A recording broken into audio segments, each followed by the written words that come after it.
And there was no cover on it.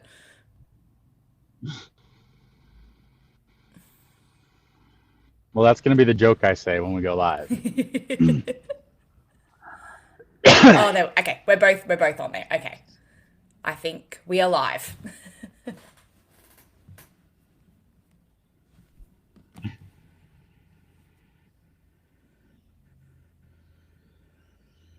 Okay, I believe we are live now. Sorry for everyone listening, watching. Few technical issues. We couldn't figure out why Bernice's screen was black. Turns out she just had a lens on her camera or a case on her lens, whatever. I didn't, but Anthony can say that anyway. I am just being funny. That's not actually what happened. I'm just double Looks checking. like it looks like we have three live videos, so we're gonna have to delete some of these past ones. Yeah, I might have to do that right now. Anyway, excellent show for you today, guys. As you can see, I'm not in my normal place. I'm up in Montana. That is a beautiful lake behind me, some nice trees. I am up in a podcast, up in a lake house while doing this podcast. Is it Beautiful. podcast? I guess we do put it out as a I podcast. guess we do. Podcast, live So show. yeah. And I also want to say sorry, guys, that we did not put up a hybrid coaching podcast yet for Afterworlds or Week Before Worlds, and that is simply because JK and I recorded a podcast, and he's the one that recorded the live to a link, like so it's different than how we normally record, and he recorded it live to a link, and I don't have access to the link, so I can't get it to edit it to post it all. And he's in Bali, so I'm not going to be able to get that for a minute. I got, we're 14 hours apart, so it's we only have a small window each day to communicate. Um, Fair enough. but Fair enough. as soon, as soon as soon as I can get that one up, we will get up an episode for the hybrid coaching podcast. But in the Awesome. meantime, you can go to Hybrid Sport Media and listen to Bernice's conversations. Yeah, we just put out one today. I did a bit of a recap with Ian Kay from UKHXR and Flo from Hyrox Daily. And then before that, the week before, I actually sat down with JK and Joanna to kind of recap their weekend. They were pretty fresh off the weekend. I think it was actually recorded on a Sunday morning. So it'd be, yeah, interesting to see what their takes were so close to it. But then obviously their takes on it even now, I think 2 weeks after. I mean, I've seen a few things on both of their Instagrams. I'm sure you, as JK's coach, Anthony, have had a lot of reflections with him on the race. And I don't know, sometimes I just find it interesting how your reflections can change over time. Yeah, and him and I talked. Actually, we recorded our podcast on Sunday, this last Sunday, and that we were going to try to get out, but I still haven't been able to get the link, access to the link. But that one, yeah, I think he said some things, and we went back and kind of recapped a little bit about his race and other things that happened on the weekend. So it was pretty exciting. And what's really cool is now we're in this, like, we've had time to reflect. We can review what happened a little bit. I'm sure people have been just flooded with all the reviews of world champ review, everything over and over. So we'll go over that a little bit today, just because why not? It's the thing to do, but also maybe some speculation on what's coming up, some news on that front, and other things that we know will be seen or And will be soon. yeah, I think the best thing is that the new season literally kicks off this weekend. So, we can Yep. already be talking about what the plans are that we know of for this next season, and things like the qualifying system for both the solos and the doubles. There's so much news already, but Yeah, I'm so excited that, we don't really have a break here, particularly in the APAC region. We've got Singapore this weekend, followed by Sydney the next weekend. So there's no off season for Australians, I tell you that, Anthony. Yeah, you guys kick off like right away. I mean, that whole region it just has so much going on right away. So one of the things, yeah, we will talk about is the new rule book. That's always exciting, right? New rule book. So everybody goes through it with a fine-tooth comb. They try to see what's new, what's changed, what's different. There are some exciting differences, and just a lot going on. No, there are, which will be Uh, I'm keen to chat about that actually, but should we start with the world champs with the weekend that was? Feels let's like start with the for world champs. myself, yeah, it feels Yeah, like for ages sure. ago, but it was only not even 2 weeks ago. How are you doing? Let's start off with that. How are you doing, Bernice, after flying to the world champs? Well, getting all that excitement, watching it, and then now being home. And I'm sure by now you are on you cannot leave home until after you give birth. Is that Yeah, I right? have to say, I do not recommend to anyone flying an international flight at 29 weeks pregnant. Can't say it was the most joyous experience. However, being in Chicago, being there for the world champs, I do not regret going at all. So it was well worth the flight. But for anyone listening who's not from Australia, I mean, our flights to really anywhere in the world are so long. So that was a 15-hour flight from Sydney to LA plus another 4 hours. So no sleep, no sleep when you've got a big pregnant belly on you. But that's all right. As I said, it was all worth the trip. Yep. Um, okay, did you know that in the new rule book here they have a section for pregnant racers? No, I did not know that. That's new, is it? In the new rules. So let's do that when we get to the new rule book. We'll talk about it. Oh, I'd be Um, very intrigued to but talk about that. You can let's surprise me with what's actually in it. I won't go and have a sneaky look. Okay. So where do you want to start with the world champ races? That I mean, I guess super let's just fun. start from the beginning is probably the best way to start with the solo races. I mean, I have to say, now that it's what 2 weeks, almost 2 weeks after, fantastic races on both sides. Were you surprised, Anthony, with the winners? I have to say. I mean, yes and no. Obviously, like going into it, I thought Lauren was gonna win. And you never know like what went on, what happened in the race, on the race. Um, but it's not really out of the realm, right? That Linda, who's been around this sport as long as Lauren, like um, it's very interesting to me actually on the women's side looking at it. The top six consisted of the two longest tenured people in the field, Lauren and Linda, and then four rookies. Uh, Yeah. Wow. that Yeah. was the top six. Yeah. Um, and so that was very interesting. I'd say something that I believe just now happened though with Linda is that Linda's been in this sport 6 years. She's her first one was Lauren's first one, and you can go through and look at. I don't. I think she's finished like. She obviously has a world championship now. She has a second place in 2022.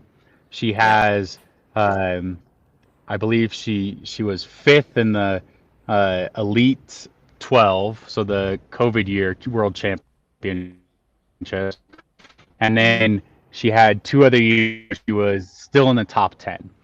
If you look at anybody else's resume from all of Hyrox, and you were to make like a Mount Rushmore of the women, I think Linda's like I think it goes like in terms of pure career resume right now, it's got to be Lauren Linda.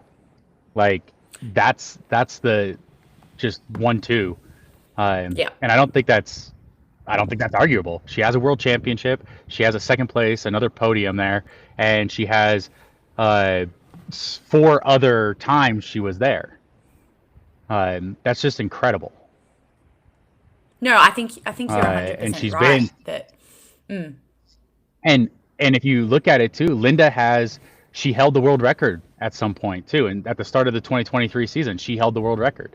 Like Linda has as many accolades in this sport as anybody else. I'd say except for maybe Lauren. So um, congratulations to her. I'm very glad. Like there's a lot of people in the field that you can be like happy that they won, but Yep. it's very deserving. I think we saw to see Linda win.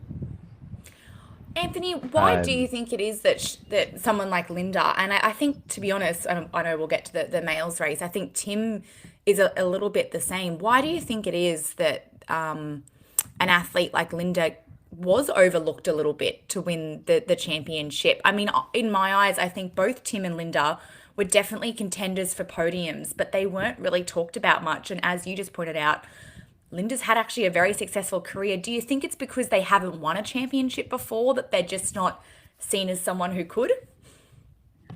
I think that's exactly it. Is that Yeah. neither of them have ever won a championship race.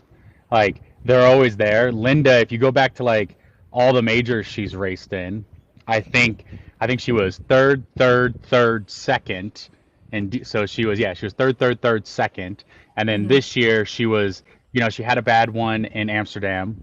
I think she was sick of her. I don't think she participated in Hong Kong. No, she wasn't in Amsterdam. She didn't have a good race in Hong Kong. And then she takes third again in Vegas, right? So she's podiumed 5 out of 6 there, and then she takes fifth in Glasgow, I think, like Yeah. fifth or Okay. sixth. Yeah. So No, Linda's always there. She's fighting for a spot. It's just she's never taken the top rung, and at a championship race, she's never taken the top rung. So it happens. Like eventually it's going to break through. Eventually it's going to happen. So she's always the person that's like, she could win. It's just I don't think she was picked because it hadn't happened yet. yeah. And I think with this sport, like we're just getting more and more to that point. It used to kind of just be on the male side this season, but we're seeing it on the female side where it's just like it's a matter of a couple of seconds between places now. So someone who is a podium contender throughout the whole season could very likely, if it's their day, be the world champion. This isn't a sport where we're Yeah, seeing 10 minutes between, first and fifth. Like this is a sport where we're literally seeing a matter of seconds between some of those places. So I think it's just a good reminder for as this next season comes through that yeah, some of those athletes, I think you kind of hit the nail on the head. It's consistency. Consistency can actually be more of the key takeaway than championships, for example. yeah, I agree. And you can kind of look at the same thing with Tim. We actually don't know where Tim would have placed like the last few years because I think this is. I don't remember if Tim actually raced in 2022 at the World Championships, or if he just came on in 2023. But I'm gonna have to look that up because if he did race, you know what? I'll do this right now. But if he did race and like it started in 2023, the last 2 World Championships, Tim has had to pull out the day of the race. So we don't know where Tim would have been. We don't know what his possibility was, right? All we Yep. know is that like he's always made it. He's always been there. Um, oh, he did run in the elite men, so he was fourth in Vegas in 2022, Okay. I mean, that's a and he pretty good. was in. So actually, sorry. So Tim was the age group world champion. So first place of the people that ran in 2021 World Championships. So anybody not in the elite, Tim was Yep. first. Um, Tim also ran in Oberhausen at the World Championships in 2019. So he was 12th place back when there wasn't the separation between elite. It was just like who won the pro race. Uh, Tim did not make it to the 2020. He didn't have a time to get him into the 2020 elite. So He wasn't there. So Tim has raced at 6 World Championships, which is just as many as Ronkovic and Lauren and Hunter and Linda. Like, so he's raced at 6 of them. He was not in the elite in Leipzig 2021, but he took first in the 16 to 24 category. And then in 2022, he was fourth place. So he was behind Hunter and Kent and Ronkovic in 2022. So he finished fourth, just off the podium in Vegas. And then in 2023, he had to pull out of the Manchester World Championships, and that's Yeah. where JK got in because Tim pulled out. And then in 2024, right before Nice, like the day of, he also had he had an injury and he pulled out again, and that's how I believe it was Colin Stiefer or Tobias Lotwine. One of them ended Yeah. up being able to jump into his spot at that time. So we haven't really seen Tim race in a World Championship since he took fourth in Vegas in 2022. And he came out. He had a fantastic race. And if you go back and look too at some of his past races, like championship races, he was second in Maastricht European Championships 2023, sixth in Chicago 2023, North American Championships. Like, he had 2 second places this year in majors, both to JK, both in Hong Kong and in Glasgow. And then he was third last year in Vienna, 2024. Like, the guy's had some great races, and now to cap it off, he took first place in Chicago. So he had a world championship win. Another thing, if you talk about Tim, he had a great weekend overall because he went first place individual, fourth place in the relay, and first place in elite doubles. Yep. He So, was probably I the mean, that's closest. fantastic. He was the closest to getting that trifecta. No one got it, but he was the closest. Well, I mean, it depends on if you count a DQ or not, because otherwise Lauren went 3-1-1 True, true, uh, true. versus his 1-4-1. So um, that's tough, but otherwise, yeah, I understand that. So Yeah. yeah, nobody got the trifecta, the three wins in a row, but Tim had a fantastic weekend, and the guy is for sure in shape. And I'm curious now. We're going to his home country for the first major next year, right? So I wonder how he's going to start the season. Absolutely. And I mean, looking at, as you kind of pointed out, like his results this season, other than JK on the men's side, he's probably been one of the most consistent athletes. As you pointed out, Anthony, like fifth place in Amsterdam, second in Hong Kong, ninth in Vegas, second in Glasgow, and then he won the World Championship. So the only other like elite male that I can think that did better than that in terms of their consistency would be James with his placings. So yeah, So Tim's had a great season. so if you count the 4 majors the uh, and the World Championships, there's only 2 people that stood on 3 podiums in those, and that's JK and Tim. Okay. Uh, so JK he went 2-1-4-1-4, and Tim went 5-2-9-2-1. Yeah. So both of them had 3 podiums, and the only other people that had more than 1 podium were Hunter and Dylan, who each finished with 2 podiums. With two podiums each. Whereas you look on the Yeah. women's side, I mean, Lauren and Joanna clearly dominated the podiums. Yeah. Linda did place, was it in Vegas? She placed Vegas, she third? was third. Yep. Yep. Yep. Okay. Oh, it just kind of just shows that anything can happen in the World Championship race. Like it all comes down to that day. Yeah, and I mean, obviously the top did really well, but I'd have to say like the whole field just really had a good year.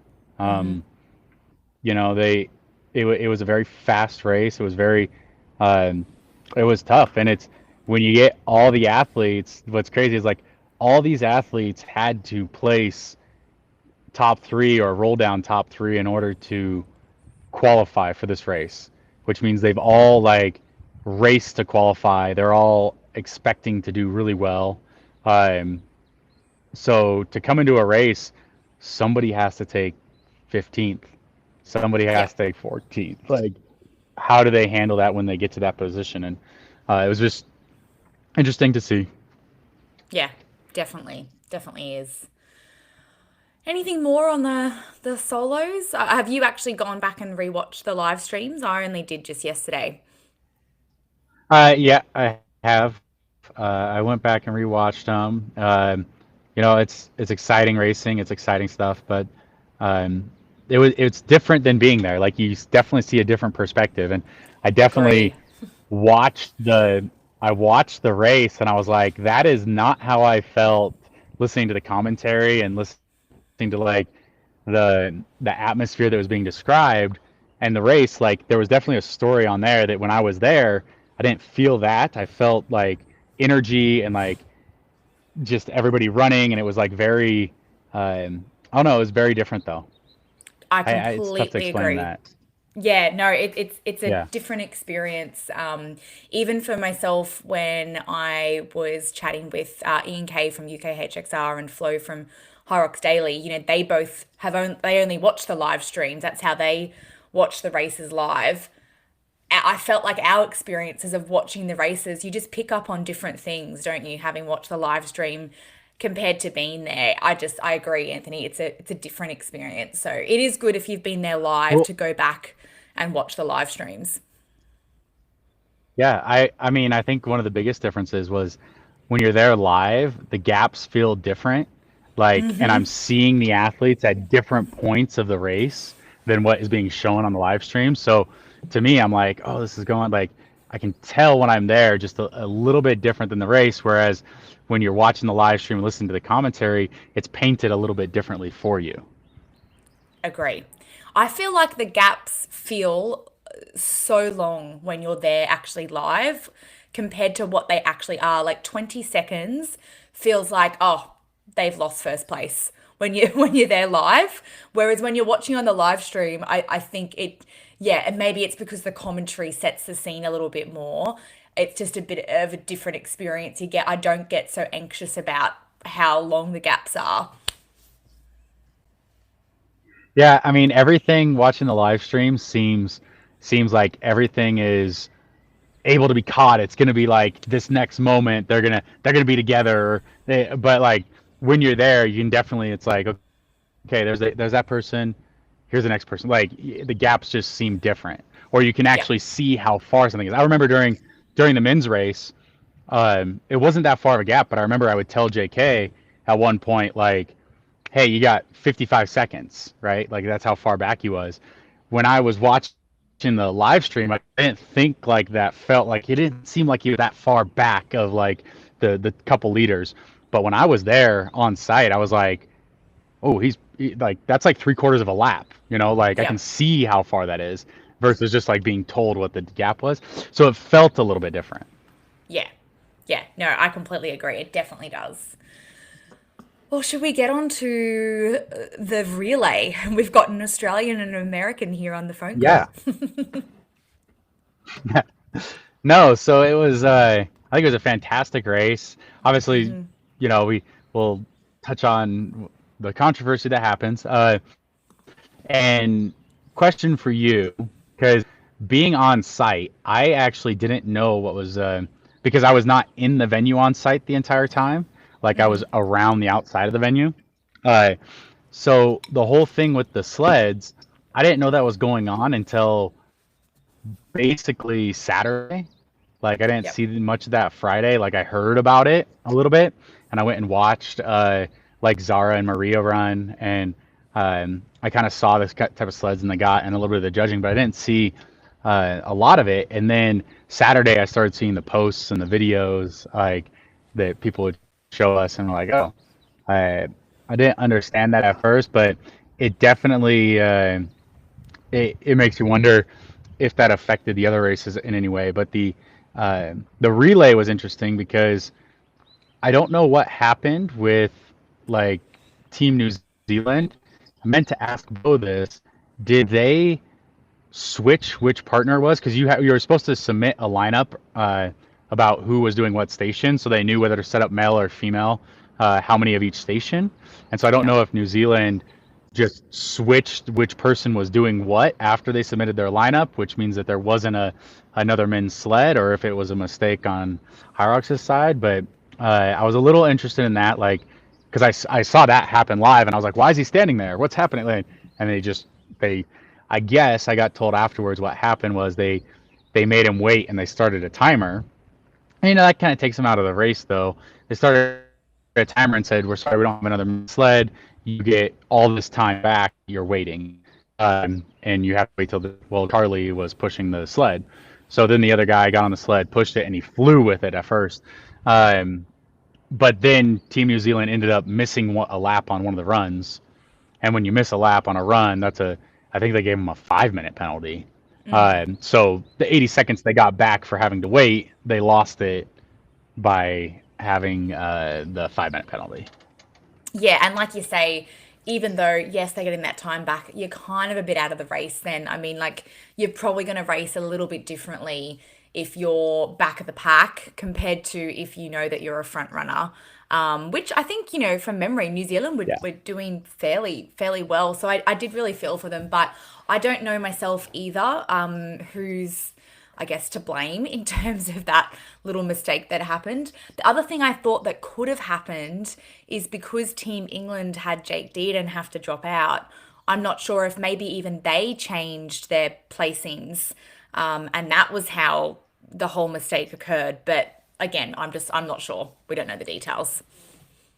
I don't think they did because, as far as I know, the women's stations were the same that they were going to be.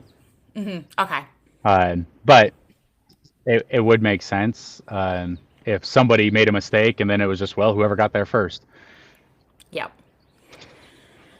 Yes, but no. Look, One thing I was yeah. You go. Oh no, one thing I was curious about is where did they come in at? Um, like who was in because you said that when they were running, I want to know I want to know where that French girl that passed it run was her first lap or was she on the same lap as him? She was on her first lap. I do know that, and he was on his second. But in saying that, Okay. still kudos to her. Yeah, she was flying. She She was was flying. flying. So I'm actually having a look here. New Zealand came into the sled push in third place, like actually ahead of Australia and Germany. Yeah, I mean, they were in the race. They were right where they probably needed to be. Yeah. So yeah, a real disappointing for them. Yeah. All right. So going into the burpees, it was JK. Yeah. So the French team was pretty far back, but that girl, Mavina Pinglias, I don't know if that's how you say it, but she was flying, and she goes around and sprints past JK and then holds pace with him. Yep. Which just had me cracking up, taking the camera time away from him. Yeah. No, it was great to see. The relay itself, honestly, it was quite possibly, I know we'll get into the controversy soon, like you say, but it was quite possibly my favorite race to watch of the entire weekend. It was such an exciting race just to witness. Even live, like being there in the arena. But yeah, just looking here, I mean, it really was. I mean, England were really in that race up until when did America then? You guys kind of came out in the lead in the row because Australia went in with the lead into the burpees. So it was the run. before the row, I think, is where Hunter passes Jane Newberry and goes into the rower first, and then absolutely hammers the rower and takes some time out of both Germany and, well, actually, I don't think they took time out of Germany. I think Tim for Germany just smashed the row as well. Let's see. So yeah, Tim and Hunter basically had the same row time. They were 1 second difference. Yep. So Yeah, it was a. I'll just have to go back and I great. haven't actually rewatched that one on the live stream, but I've seen little snippets pop up kind of on socials. But I would like to go back and actually watch that one because I have to say, Jess Petro was another one. I've said this on earlier podcasts that watching her live, I don't know if her running is seen on the live stream that much, but she was flying as well. Like she really gave it her all Yeah. for Team Australia. Yeah, she did, and she's a 800-meter runner or That's something right. So for. yeah, she's a 800 Yeah, and 400 meter is her background. So I think like a race like the relay suits her so well. yeah, yeah. She was fantastic. And then I'm just gonna also, I know my bias here. I'm gonna shout out my wife again, and Team USA. But I did a little breakdown of like which team members were the most beneficial to their teams in terms of like their overall placement of the run plus station work they did. Yeah. And there were two team members from all the teams that fit. There was only two that finished in the top two of their two stations, and those two people were Hunter and Lauren. And Oh, then interesting. Okay. so Lauren was second overall for her run plus sled pull, and then she was first overall for the run plus wall balls. Yep. And then Hunter was first on the run ski and second on the run row.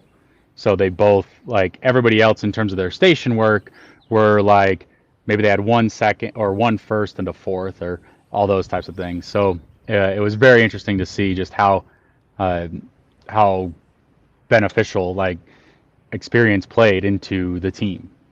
Yeah. Yeah, no, that's interesting. Speaking of Hunter, Uh, yeah. So how I mean obviously we the can't not everybody talk knows about the it, but first. yeah, how did that go down with Lauren obviously as team Well, captain? so she didn't see it to start with because they were all in that transition area, right? Uh, First, I'm gonna lead out by saying like you watch it and immediately you're like, well, that's a DQ, and it's whether he was antagonized into it or not, that's a DQ, right? That's unsportsmanlike conduct. You can't forcibly make contact with another competitor.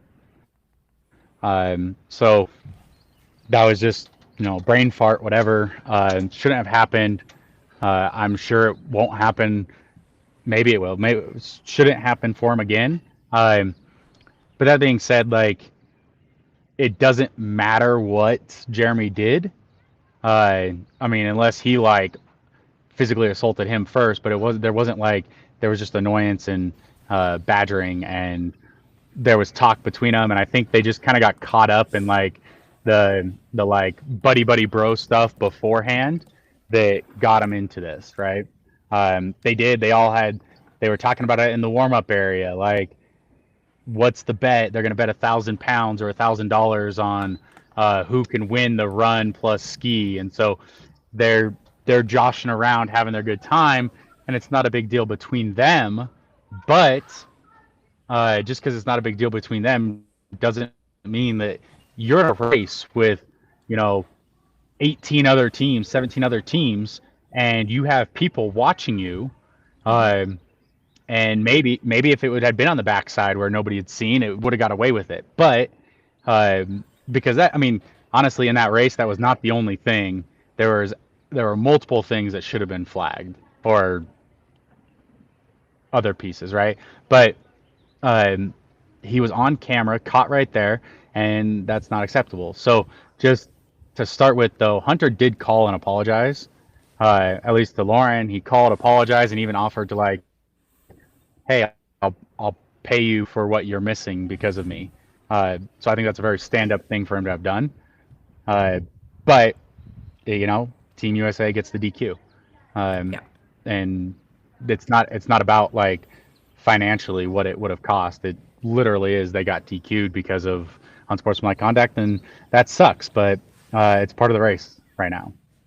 Uh, Yeah, and I think so yeah, they Hyrox were. had, yeah, I mean, it's a team sport. Like, what were they going to do? Give them a penalty that's 15 seconds and then it doesn't change anything? Like, who's going to learn that way?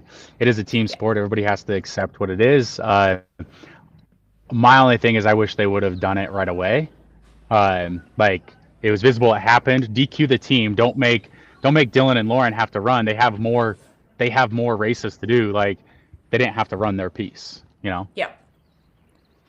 I do agree with that because I think they all saw it on the live stream, like it was being discussed, but maybe now in the future that will happen where they just DQ on the spot. I did notice in the rule book they already had, for anyone who isn't aware, they already had in the rule book a whole section on poor sportsmanship and misconduct, but I've noticed that they've extended that for the rule book, and I'd say maybe it's off the back of the incident, where they've just pretty much said that any form of poor sportsmanship, including threatening or abusive behaviour, and that's towards staff, judges, volunteers, spectators, or fellow racers, it can lead to disqualification or penalties. So I think Hyrox had to do it. If they're aiming for an Olympic sport, they've got to set these standards from the get go. Yeah. Unfortunate for Team And USA. another. Yeah. I mean, it's unfortunate, but it's a DQ, and that's what they need to do. There were other ones I wish they would have like seen, because there were definitely other teams that could have been disqualified, but it wasn't caught on camera. Um, so if they were like looking to send a message, that would have been a good way to do it. But it's not. See, I think the big thing that you want to remember too is they talked about the appeals and protests, which we'll get to in a minute because we're going to talk about that in the doubles. But the appeals and protests only applies to missing reps or missing distance and unsportsmanlike conduct. Those are the only things that can be appealed or protest. You can't appeal or protest like somebody's violation of like, if the judge doesn't call it on the field, then it's not supposed to be uh, like called, right?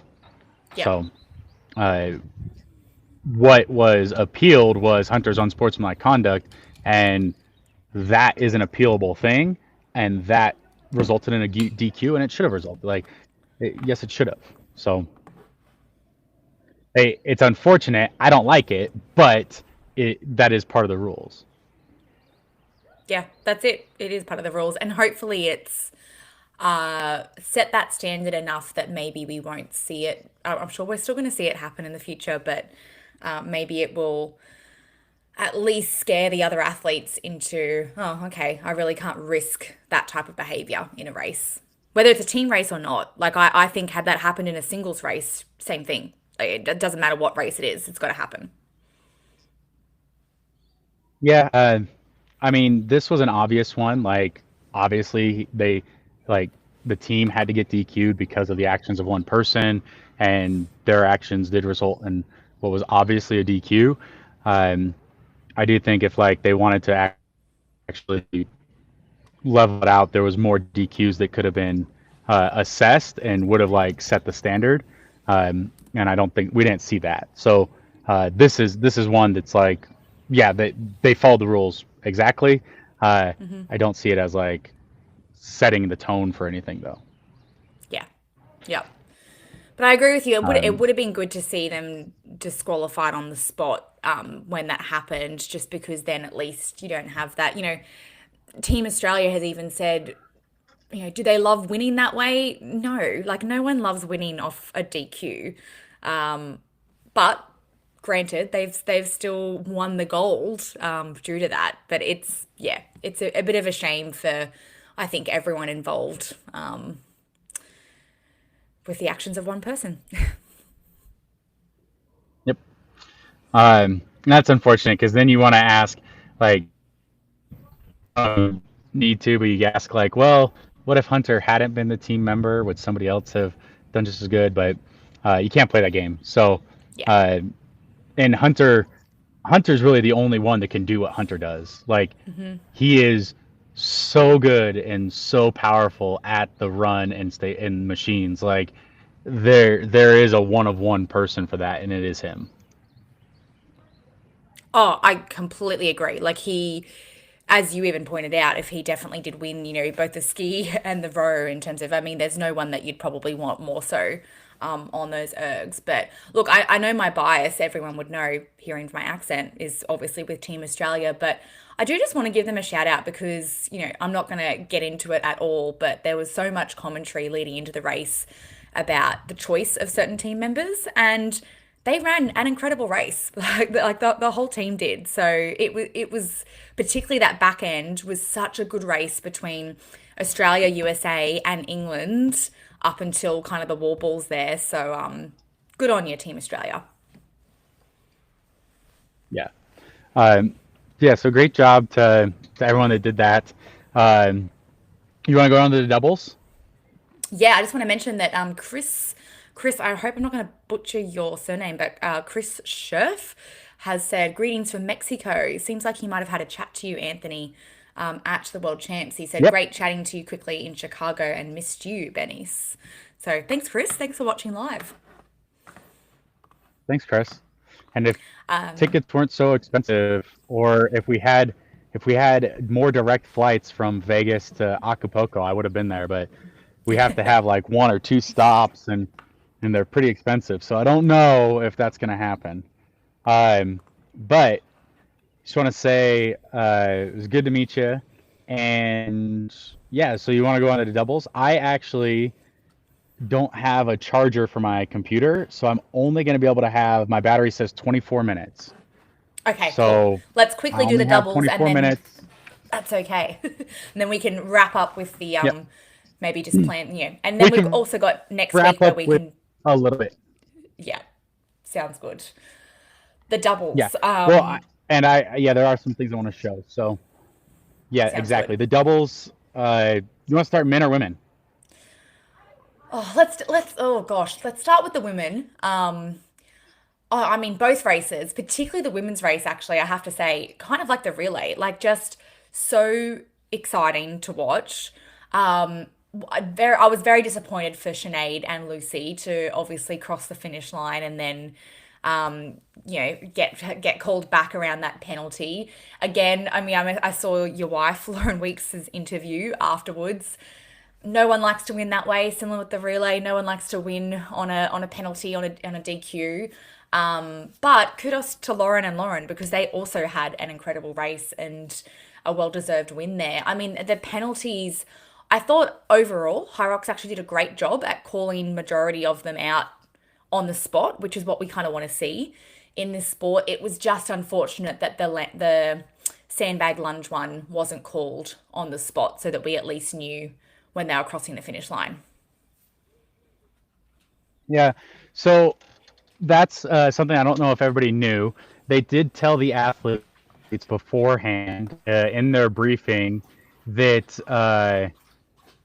that they were going to be using the new rule book and penalties were going to be assessed time based, but they don't have a great like uh, that they were testing out their video review system for it too. So great that they were able to do that, and great that the athletes knew. But I don't think it was relayed to the audience that that's what was happening. So it was just a little shock. I think that if that had been able to be relayed a little bit, then everybody would have understood, and it would have been processed better. I also did learn like the video review process was happening. That penalty for the sandbag being dropped, it should have been caught right away, but it was also in the queue for review when they announced them like as champions. So they were just announced as champions early. There was no protest, no appeal ever filed because technically that's not an appealable offense. You can't appeal a penalty. So if the judge didn't call it, there is no process for like, oh, if they stepped on the line, if they dropped the sandbag, if they didn't stand up all the way, those aren't reviewable things. So you can't appeal or protest those things. Yeah, that makes The sense. penalty came because Hyrox initiated it. Uh, on top of that, the uh, one thing I wish they would do is everybody. I remember at Worlds, everybody was talking about like a penalty box. Why not just put a penalty box somewhere or something? I actually had an idea, and I actually presented it already to Hyrox, and I'm hoping they take it. Is when everybody's doing, they need to finish the race. So if they have penalties, they finish the race, and as they're doing their wall balls, there's like they'll be known if they have penalty before they finish. So if they have a penalty, maybe like a red banner or a red outline comes up on their, like we already have these screens right in front of them that are counting down their reps. So when they finish rep number 100, the screen will turn red and count down the seconds of penalties they have, and they have to wait in their box after finishing the race before they can cross the finish line now, um, until the penalty countdown counts all the way down, and then they can go across the finish line when it turns green. I hope they can. Maybe they can do that. We don't know yet. Like if the electronic counters can process that. But I think that's a good idea. Like the countdown, so their penalty boxes. There's no rest in the race that way. You literally have to finish the race, then wait for your penalty before you can cross the finish line. Or another way I think they should do it. If they can't do that, then make the penalty extra wall balls. So if it's 15 seconds of penalty, you have 8 extra wall balls to do. So instead of doing 100, now you have 108. If it's 10 seconds of penalties, they have 5 extra wall balls. So it's 113 now. Like, so you have extra wall balls you have to do in order to complete the race.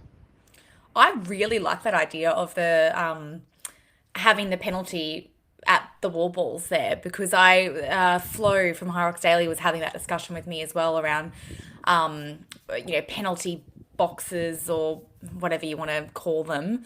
And I just was like, oh, I can see how it would work, but it could look little bit messy if you go and put them in a box and then, all that type of thing. And he also suggested having the penalty like on the spot, like in the rock zone, like straight after the station. But I think that as well could get a little bit messy. So I like that idea. That's probably the best one I've heard yet, Anthony, in terms of having it at the wall ball station. Probably the only thing would be they might have to have different rules for, say, elite races versus age groups, how it works with penalties. I think with age group races, depending what it is, I think it's just they get their penalty across the line, wouldn't you say? I think it's just too hard to manage that. Yeah, well, with the way that they do the age group racers, unless they knew the exact wall ball target they went to, or the judge had it in front of them with their iPad and be like, "Oh, what's your number? Okay, you have this many seconds of penalty." The age group, that would be tough to do. I'm just talking about elites. Yeah. I've already suggested this to the people that can actually make a difference. So I think they're taking it further, and hopefully it's something we see. But you already have the wall ball counter, you have a electronic thing, and you're already in a box when you finish your walls. Not just have it be red with a countdown, and then when it turns green, that's when you can go. If you leave your box early, then there's an extra 5 or 15 seconds added on to that. Yep. Um, so you literally are, but that way, like, because I don't want there to be a penalty box that the athlete has to go out of their way to get to, and then somebody with a stopwatch or something is saying, okay, now you're fully in the box. There we go. And 3, 2, 1, and then going. And then, like, there's bleed time with that. Like, if the athlete finishes their rep and has to wait, and they literally, like, it starts counting down right away, they can see the countdown, so they're not waiting for somebody to tell them. Like, they can anticipate it, but they stay in their box and then they go when it's time to go. I like it. I like it. There we go, Hyrox. Hopefully they take that on board. And I think everyone needs to remember. I mean, there's so much commentary at the moment about the penalties, about the sleds and everything like that. Like, just everyone needs to remember what a new sport Hyrox is. Like they are still learning and that's Well, okay. Like no, it's a new sport, but I appreciate the commentary and the rhetoric around it because they do need to be held accountable to make it equal and fair. And the only way they're going to get that is from the athletes sharing and understanding like the race itself and um, having input on it. yep. Which I think they do. I mean, just going back to the sleds for a second, I thought Hyrox's statement, I don't want to use the word that it was great, but like it was well needed. And I'm glad that they took ownership of that. So, the penalties is something else that I think they do listen to the feedback, which is what we want to see a sport doing. Yeah, they for sure listen, and I think Yeah. that makes a big difference. Is that they are for a company that listens to the athletes right now. And if you don't think they are, I guarantee you they are listening to the elite athletes. Yes, we know Um, that they are. I know for a fact they are. They are very interested in their opinions. Um, Yep. and they do get a lot of input from other people. And they do have their own team of engineers and team of people that actually do this a lot and consistently, and Center does too. So they are looking at things. They are trying to adjust and fix things and figure things out. So don't think they're just ignoring it and trying to make it go away. Yeah. Good point to make. Uh, How much more time on your laptop have you addition, got? my laptop says I have 12 minutes of battery. So Okay. just real fast, the doubles race. Obviously, Lauren and Lauren did fantastic. I was very proud of them. They did really well. Um, and Sinead and Lucy obviously ran a fantastic race, and so they had, it's really sad to see that they were penalized to the point where they were announced. I really don't think they should have been announced as winners until all the penalties were in. It should have waited, but uh, that's really unfortunate, especially because like they announced them and then they took it away. So that's really hard. And then Linda and Viola, like, man, Linda's a fighter, and she was pulling along that whole time, and really they fought hard for that third place. Uh, Zara and Kate crying in fourth. I was super proud of them as well. They are a fantastic doubles team. It's great to see them get that. Uh, a great time and everything. And then in fifth place, I think it was the Vanden Lindenloos. So the Belgian team, the sisters. And then in sixth place, you had Maria and Jess.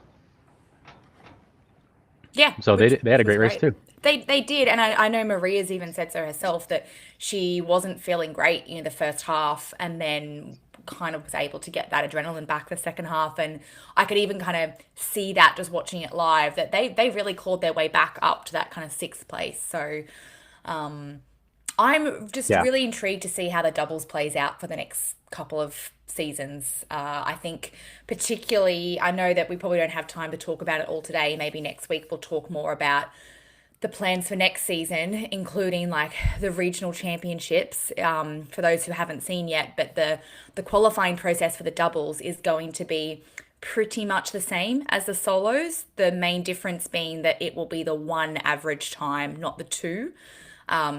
Do you agree, Anthony, that I think we're going to see more and more pairs in the doubles come from the same country now that we're aiming for this regional championships rather than the LCQs?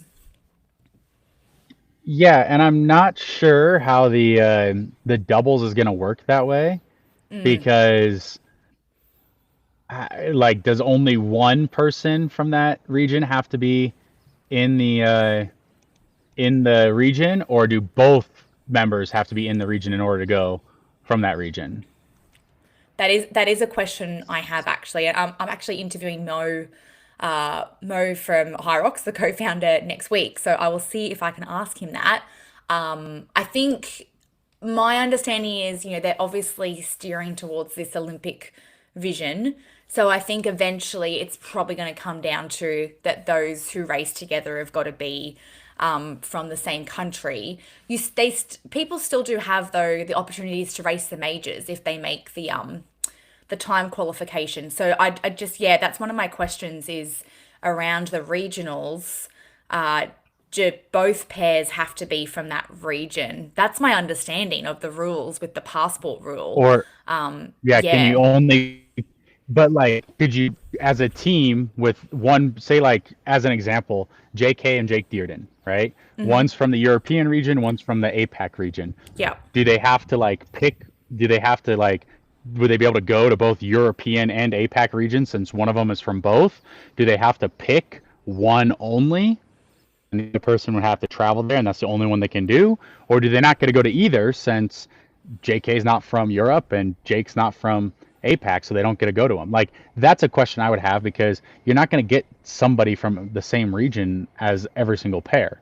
Yeah. Another question that I'm very curious about here is I've done the time. So I've looked at, if you're looking at a single time qualifier, here's the date. So for Hamburg, these are the 15 teams, right? Something that's in there though, Jake Dearden is in there with James Kelly. Jake Dearden is in there with Jake Williamson. Jake Yep. Williamson is in there twice, and Alex Ronkovic is in there twice. Yep. And I thought Who that would happen. like do And yeah. do both of them get to be part of the major, or is only one of the teams, or do they get to pick which team, or is it only the first one? Like, for example, Alex has a time with Fabian from October last year, but he also has a time with Tiago from May. So since this time was earlier, does he have to? This one is the only one that counts, or do both these times count and he gets to pick which team to be on? Yeah, and is it a case where they have to submit which team they're choosing to try and qualify with at the beginning of the season, or can, for example, Ronk go and race with Tiago in the first major, and then they don't qualify, and he decides next major I'm going to race with Fabian as an example.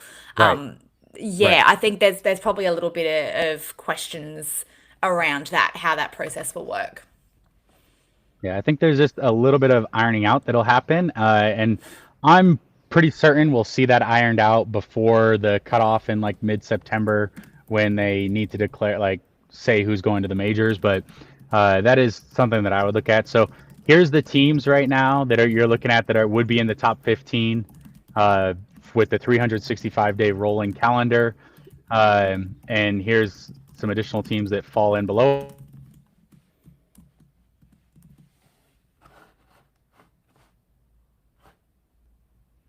Oh,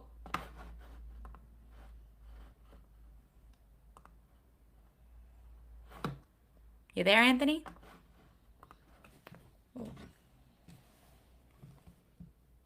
I think he's gone and it died. It did die. I can pick it back up next week. All right. Thanks, guys. We will pick it back up next week. We will probably maybe next week focus a little bit more on this coming season, seeing as today was all about the World Championships, which we very much wanted to get into. So if you have anything specifically that you want us to touch on for next week in terms of the upcoming season, we'll kind of go through the qualifying process for both elite solos, elite doubles, and all of that. Go through the major locations, the regional championships, how all that's going to work.